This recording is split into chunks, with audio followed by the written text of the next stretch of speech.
एक बार फिर से चैनल हिस्ट्री बाय राकेश बाबा में आप सबका स्वागत है।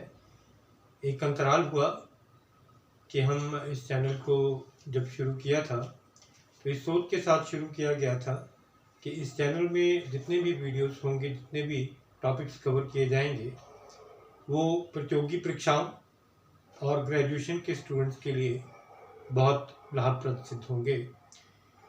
तो हम मॉडर्न हिस्ट्री को भी ऑलमोस्ट कवर कर चुके थे, आधुनिक भारत को कवर कर चुके थे, और मिडिवल भारत में, मध्यकालीन भारत में मुझे याद है कि हमने मुगल कालीन जो भारत है उसे कवर किया था, उसे पढ़ा था। एक बार फिर से शुरुआत करते हैं, एक बार पुनः शुरुआत करते हैं। मुझे ये कहना चाहिए, history by Rakesh Baba channel में आपके लिए कुछ उपयोगी वीडियोस डालने की शुरुआत दोबारा कर रहा हूं मैं एक अंतराल के बाद, और शुरुआत आरंभ करेंगे हम प्राचीन भारत से, और प्राचीन भारत में सिंधु घाटी सभ्यता से शुरू करेंगे। प्राचीन भारत या एंशिएंट इंडिया हम जिसे कहते हैं, अक्सर इतिहासकार जो है भारतीय इतिहास को, हिस्ट्री को एक सहूलियत के लिए, एक कन्वीनियंस के लिए 3 पार्ट्स में डिवाइड करते हैं। ऑलमोस्ट सारा सिलेबस जो है ग्रेजुएशन लेवल पे या पोस्ट ग्रेजुएशन लेवल पे या प्रतियोगी परीक्षाओं में भी इन्हीं स्पेशलाइजेशंस के इर्द गिर्द घूमता है। ये जो स्पेशलाइजेशंस हैं ये हो जाती हैं प्राचीन भारत, मध्यकालीन भारत और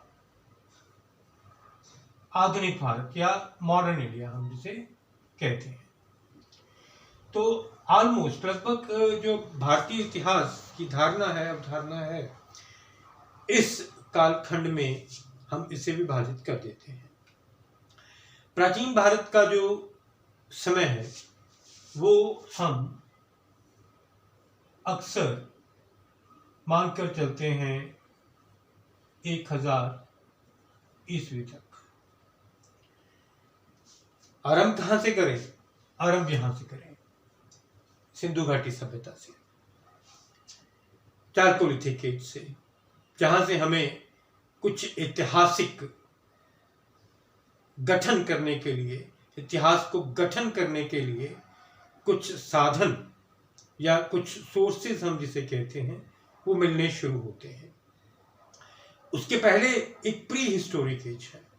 प्री हिस्टोरिक एज और हिस्टोरिक एज में इतना अंतर है कि हिस्टोरिक एज से पहले जो कालखंड है, जो समय है, उसमें हमें कुछ विशेष प्राप्त नहीं हो रहा, कुछ ऐसे सोर्सेज प्राप्त नहीं हो रहे जिससे कि हम उस कालखंड की, उस समय काल की जानकारी या इतिहास का या हिस्ट्री का गठन कर सकें, हिस्ट्री को कंस्ट्रक्ट कर सकें, एक नैरेटिव बना सकें। ऐसा कुछ वहां मिल नहीं रहा। ये चीज शुरू हो रही है सिंधु घाटी सभ्यता से, और अक्सर प्रतियोगी परीक्षाओं में भी या जो भी सिलेबस हम अपने ग्रेजुएशन लेवल पे और पोस्ट ग्रेजुएशन लेवल पे कवर करते हैं, उसमें सोर्सेज वाला जो चैप्टर होता है, सोर्सेज वाला जो टॉपिक होता है जिससे हम इतिहास को गठन करते हैं, उसके अतिरिक्त जो आरंभ होता है, जो शुरुआत होती है, वो सिंधु घाटी सभ्यता से ही होती है। तो चले हम भी एक अंतराल के बाद जब आरंभ कर रहे हैं अपना ये जो चैनल हिस्ट्री बाय राकेश बाबा, इसको पुनर्जीवित किया है आज, तो इस पुनर्जीवित चैनल में सबसे पहले आज हम सिंधु घाटी सभ्यता से ही शुरुआत करेंगे। सिंधु घाटी और सभ्यता 3 शब्द हैं, इंडस वैली और सिविलाइजेशन।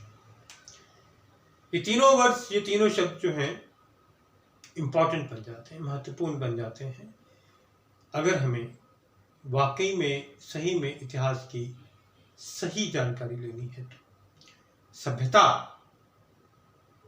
सभ्य और सभ्यता, सिविलाइज्ड एंड सिविलाइजेशन लोगों के बसने को एक जगह, एक स्पेसिफिक, एक विशेष क्षेत्र में जब लोग बसे, रहना शुरू किया और वो सभी चीज़ें उनके साथ जुड़ी जिन्हें हम राजनीति कहते हैं, जिन्हें हम धर्म कहते हैं, जिसे हम अर्थव्यवस्था कहते हैं, जिसे हम सामाजिक व्यवहार कहते हैं, तो इन सभी चीज़ों को मिलाकर क्या बनती है? एक सभ्यता। यूं तो प्राचीन काल में बहुत सारी सभ्यताएं हुई हैं। उनके नाम मैं लेना चाहूँगा। मिस्र की सभ्यता है, इजिप्शियन सिविलाइजेशन। मेसोपोटामिया की सभ्यता है, मेसोपोटामियन सिविलाइजेशन। बेबीलोनिया की सभ्यता है, बेबीलोनियन सिविलाइजेशन। और एक बहुत ही प्राचीन सभ्यता मायन सिविलाइजेशन भी है। लेकिन जब हम भारतीय इतिहास की बात करते हैं तो सबसे पहला नाम सिंधु घाटी सभ्यता का आता है, जिसका क्षेत्रफल, जिसका एरिया इन सभी सभ्यताओं से अधिक था। इन सभी सभ्यताओं से अधिक क्षेत्रफल में, अधिक एरिया में ये सभ्यता जो है वो फैली हुई थी। फिर बात आ जाती है सिंधु और घाटी, वैली। और कहाँ की वैली, कौन सी घाटी? सिंधु नदी के आसपास। इसका ये अर्थ बिल्कुल नहीं है, ये मीनिंग हम बिल्कुल नहीं लेंगे कि ये जो सिविलाइजेशन है, ये जो सभ्यता है, ये केवल सिंधु नदी के आसपास ही फैली हुई थी। इसका अर्थ कतई ये नहीं है। ये अवश्य है कि सिंधु जो नदी है, जो इंडस रिवर है, वो मेन क्रैडल बनता है इस सिविलाइजेशन का। वो मेन क्रैडल बनता है। मुख्य जो है वो एरिया, मुख्य क्षेत्र जो है वो वहां पर बन जाता है सिंधु नदी का। और उसके अतिरिक्त रावी है, सतलुज है, घग्गर है, सरस्वती है, जिसके आसपास के क्षेत्र में इस सभ्यता का विस्तार हुआ। ये जो सभ्यता है अपने आप को एक्सपैंड करती है और धीरे धीरे एक्सपैंड करती है। विस्तार की प्रक्रिया एक बहुत धीमी प्रक्रिया होती है। It expands gradually, just like any other civilisation. किसी भी अन्य सभ्यता की तरह इसका जो एक्सपेंशन है वो ग्रेजुअल होता है। ठीक है, तो सिंधु घाटी सभ्यता पहले शुरू हुई है और उसके बाद धीरे धीरे फैल रही है, अपने फंद पसार रही है और धीरे धीरे उसका क्षेत्रफल जो है वो बहुत विशाल हो जाता है, बहुत बड़ा हो जाता है। और ये माना जाता है कि लगभग 1200 केंद्र जो हैं अब तक इस सभ्यता के 1200 सेंटर्स जो हैं वो डिस्कवर किए जा चुके हैं, उन्हें ढूंढा जा चुका है, 1200 केंद्रों को ढूंढा जा चुका है। एक बहुत विशाल सभ्यता की बात हम कर रहे हैं। परीक्षा में प्रश्न इस सभ्यता को लेकर, इस विषय को लेकर कहीं से भी उठाकर पूछे जा सकते हैं, इसलिए सब कुछ इम्पोर्टेंट हो जाता है। मेरी कोशिश रहेगी, मेरा प्रयत्न रहेगा कि हम इसे थोड़ा डिटेल में पढ़ें। तो सिंधु घाटी सभ्यता का जो लेक्चर है, जो ये विषय है, इसे मैं 3 लेक्चर्स में या यूँ कह लें कि 3 वीडियोस में ख़त्म करने की कोशिश करूँगा। तो उत्तर में जम्मू कश्मीर से लेके J&K से लेके अगर हम नीचे की तरफ जाएं, दक्षिण की तरफ जाएं, तो महाराष्ट्र में भी इस सभ्यता के अवशेष प्राप्त हो जाते हैं। जम्मू कश्मीर से लेकर महाराष्ट्र तक, और इस तरफ हम जाते हैं तो उत्तर प्रदेश से लेकर यूपी से लेकर, यूपी में भी इस सभ्यता के जो अवशेष हैं वो हमें मिलते हैं। और इधर को जाएं तो हम बलूचिस्तान के बॉर्डर तक, जो पाकिस्तान में है, बलूचिस्तान के बॉर्डर तक इस सभ्यता के अवशेष जो है वो हमें प्राप्त होते हैं। ये सिविलाइजेशन एग्जिस्ट करती हमें दिखाई पड़ती है यूपी से लेकर Balochistan, when we come from east to west and from north to south, Jammu Kashmir to Maharashtra. यहाँ पर बात करते हैं हम तो अली मुराद क्षेत्र की बात आ जाती है। यहाँ पर बात करते हैं हम तो दिमाजपुर की बात आ जाती है, और यहाँ की बात करते हैं हम तो मांदा की बात आती है, और इधर हम देखते हैं तो सुक्ता जंदौर जो है वो हमें मिलता है। ये तो मैंने इनकी बाउंड्रीज को बताया है, जरूरी नहीं है कि यही इंपॉर्टेंट सेंटर्स हैं।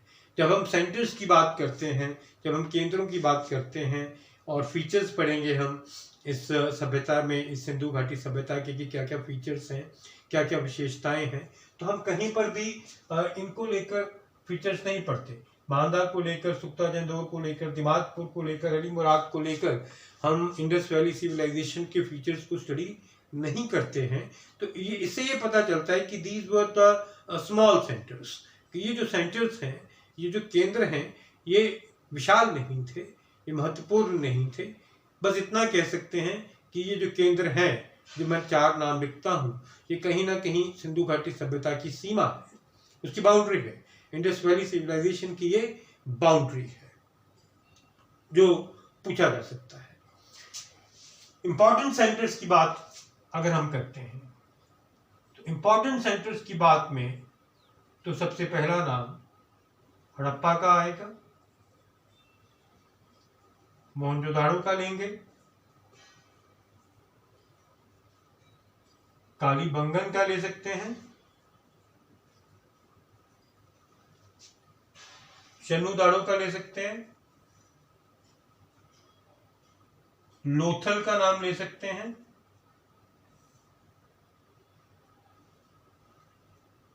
सुरकोटादा का नाम ले सकते हैं, संघोल का नाम ले सकते हैं जो पंजाब में है, रोपड़ के पास संघोल, उसका नाम भी हम ले सकते हैं।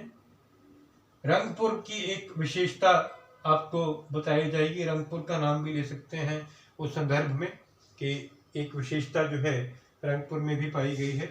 और लेटेस्ट जो है हम रखियागढ़ी का नाम भी ले सकते हैं जो हरियाणा में जिसको डिस्कवर किया गया, बहुत बाद में डिस्कवर किया गया, और हाल ही में हम कह सकते हैं कि इसकी डिस्कवरी जो है वो चल रही थी। हिसार जिले में रखियागढ़ी नामक स्थान जो है गग्गर के किनारे, वो भी एक सिंधु घाटी सभ्यता से संबंध रखता है। हड़प्पा, मोहनजोदाड़ो, कालीबंगन, लोथल, सुरकोटादा, संघोल, रंगपुर, रखियागढ़ी, चन्नूदाड़ो, अली मुराद, मांदा, दिमाजपुर, सुक्ता जंदौर, ये कुछ सेंटर्स हैं, कुछ केंद्र हैं। अब हम केंद्र बोलते किसको है? केंद्र किसको बोला गया सिंधु घाटी सभ्यता के संदर्भ में? इंडस वैली सिविलाइजेशन के रेफरेंस में व्हाट इज द सेंटर?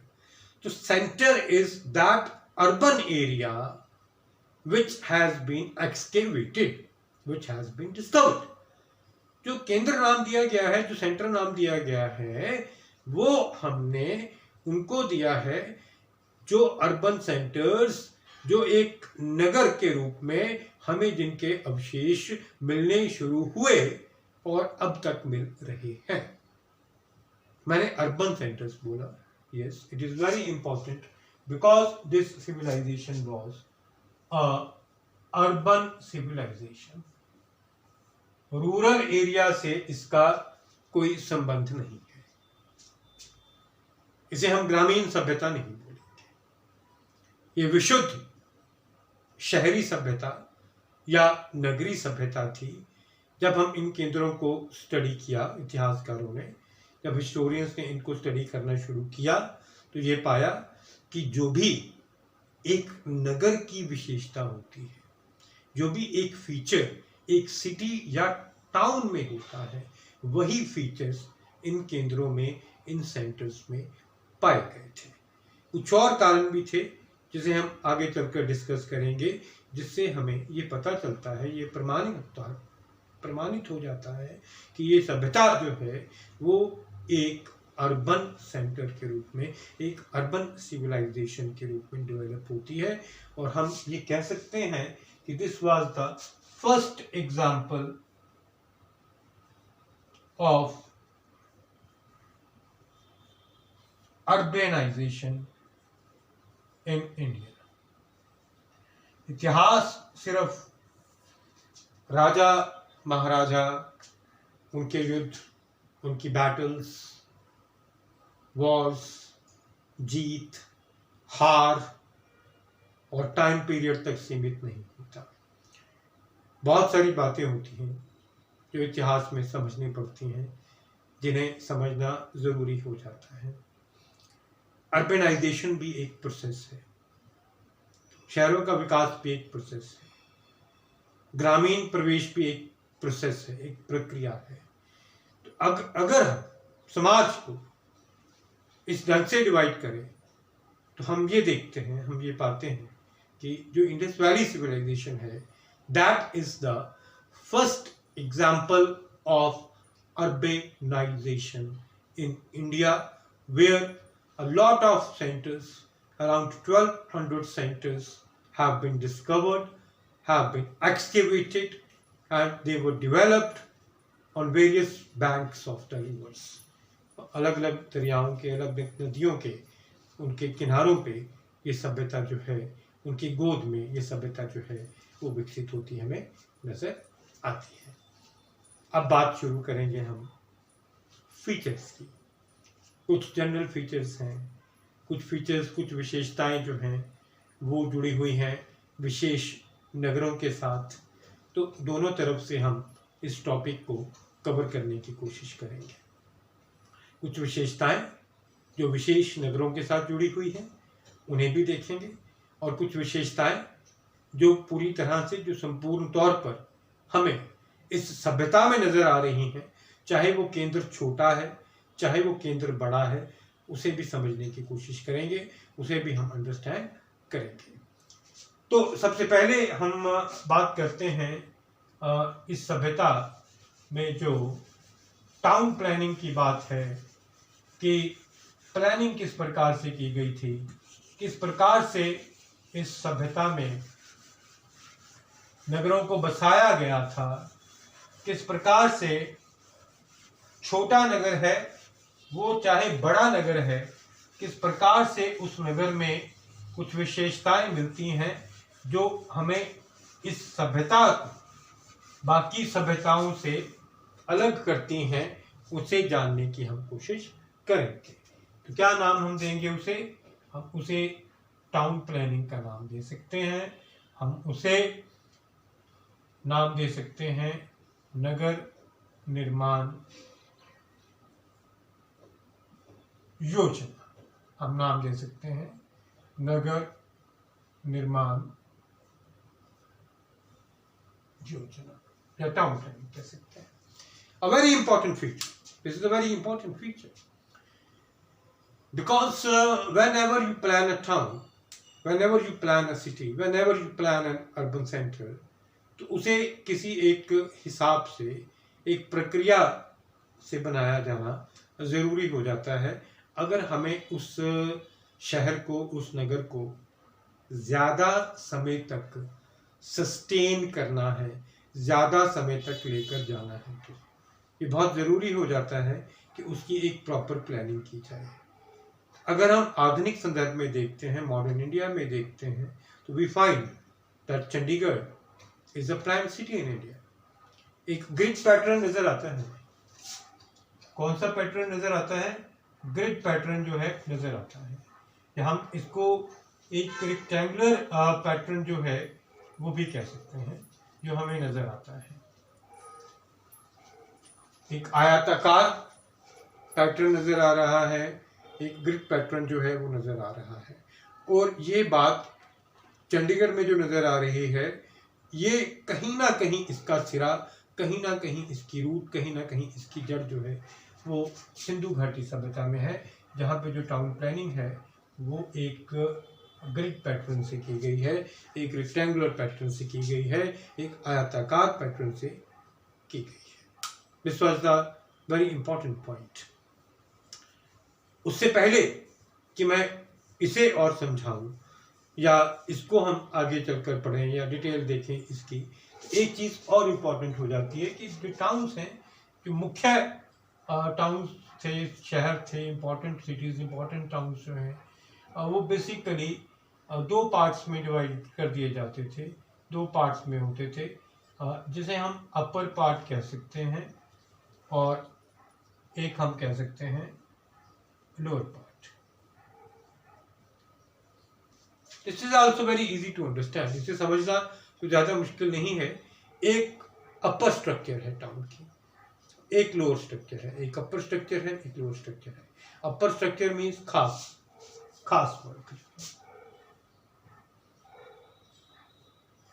जिसे हम रूलिंग क्लास आज के संदर्भ में या वीआईपी क्लास कह सकते हैं, very important person. And lower past consisted of common people, आम वर्ग है, वो जो है वो एक निचले एरिया में, क्षेत्र में बसा हुआ है, वो वहाँ पर रह रहा है। मॉडर्न वर्ल्ड में इसके एग्जांपल्स मिल जाते हैं। कैपिटल हिल को देखें, कैपिटल हिल है, या दिल्ली की बात कर लें, न्यू दिल्ली की बात करें तो अक्सर ये शब्द सुना जाता है रायसीना हिल, रायसीना हिल, जहाँ पे प्रेसिडेंट हाउस लोकेटेड है। तो that is an upper part, वो एक रिच है, वो एक अपर पार्ट है बेसिकली। और that is we all know that reserve for VIPs, very important persons, खास वर्ग जो है वहाँ पे रह रहा है। तो आज की बात कर रहे हैं और कहाँ हम सिंधु घाटी सभ्यता की बात कर रहे हैं, तो पा रहे हैं कि कहीं ना कहीं ये रूट, ये जड़ जो है ये भी सिंधु घाटी सभ्यता में है, वहाँ से मिलती है। जो हिस्ट्री है, इतिहास है, इसकी लीगेसी जो है, इसकी देन जो है, वो कहीं ना कहीं नजर आ ही जाती, चाहे वो 2000 साल बाद नजर आए, चाहे 3000 साल बाद नजर आए, 4000 साल बाद नजर आए, 5000 साल बाद नजर आए, कहीं ना कहीं एक जुड़ाव, एक कंटिन्यूटी हम जिसको बोलते हैं, वो होता है। तो उस कंटिन्यूटी को ही ये चीज दर्शा रही है। एक सिटाडल है, अपर पार्ट है, और एक लोअर पार्ट है सिंधु घाटी सभ्यता में। ये चीज हड़प्पा में भी देखने को मिल रही है, ये चीज मोहनजोदाड़ो में देखने को मिल रही है, और ये चीज सेनुदाड़ो में देखने को मिल रही है, ये चीज सुरकोताड़ा में देखने को मिल रही है, लोथल में देखने को मिल रही है। यानी कि जो बड़े शहर थे, जो बड़े केंद्र थे, जो मुख्य शहर थे, उनके मुख्य शहर, मुख्य वर्ड क्यों यूज कर रहा हूँ, क्योंकि या तो वो नगर एरिया में बड़े थे, या वहाँ पर अर्थव्यवस्था से संबंधित बहुत सारी एक्टिविटीज हो रही हैं, इकोनॉमिक एक्टिविटीज जो हैं वो उन नगरों में ज़्यादा हैं, ठीक है, या वो नगर जो हैं वो कल्चरली बहुत ज़्यादा समृद्ध थे, सांस्कृतिक तौर पर बहुत ज़्यादा समृद्ध थे, कुछ ना कुछ बात तो थी ना, ठीक है ना। या पॉपुलेशन उन एरियाज की सिंधु घाटी सभ्यता में ज़्यादा थी, हम ये भी कह सकते हैं। तो इस वजह से जो है हम उन्हें मुखिया बोलते हैं। अदरवाइज जब ये मैं डिफ्रेंशिएशन करता हूँ कि कुछ इंपॉर्टेंट है जी, कुछ अनइम्पॉर्टेंट है, तो कहीं ना कहीं मुझे इसका रीज़न भी तो देना चाहिए ना। वो रीज़न आपको पता भी होना चाहिए कि हम मुखिया क्यों बोल रहे हैं, और किसी को मुखिया नहीं बोल रहे तो मुखिया क्यों नहीं बोल रहे। तो इस तरह हम उसे डिमार्केशन करते हैं, इस तरह से हम उसे डिफ्रेंशिएट करते हैं कि कहीं पर अगर जनसंख्या अधिक है वो मुखिया नगर है, कहीं पर क्षेत्रफल अधिक है सिंधु घाटी सभ्यता में, वो भी मुख्य नगर बन जाता है, कहीं पर एक्टिविटीज ज्यादा है, इकोनॉमिक एक्टिविटीज या कल्चरल एक्टिविटीज, तो वो भी एक मुख्य धारा का नगर जो है वो बन जाता है। इस प्रकार से हम इसे डिमार्केट करते हैं, और वहां पर ये पार्ट्स की जो डिवीजन है वो देखी जा रही है सिटाडेल और उसकी। तो उम्मीद करता हूं कि इस लेक्चर में जो बेसिक्स हैं वो हमने समझे, मैंने समझाने की कोशिश की कि किस प्रकार से एक इवॉल्व हुई है ये सभ्यता, इवॉल्व होना शुरू हुई है, और उम्मीद करता हूँ कि ये लेक्चर आपको पसंद आया होगा। सिंधु घाटी सभ्यता के बारे में ही कुछ और बातें जो हैं वो हम अपने अगले लेक्चर में करेंगे। तो आप जिन्होंने भी ये चैनल सब्सक्राइब नहीं किया, हिस्ट्री बाय राकेश बावा, आप इसे सब्सक्राइब करें, और नोटिफिकेशन जब आती है, बेल आइकन आता है, उसे भी आप प्रेस करें, इसे सब्सक्राइब करें। उम्मीद करता हूँ कि जितने भी स्टूडेंट्स हैं या जनरल हिस्ट्री में इंटरेस्ट रखते हैं या कोई प्रतियोगी परीक्षा देने वाले हैं, उन्हें इस लेक्चर से, वीडियो से लाभ ज़रूर होगा। तो मिलते हैं अगले लेक्चर में, तब तक के लिए नमस्कार, धन्यवाद।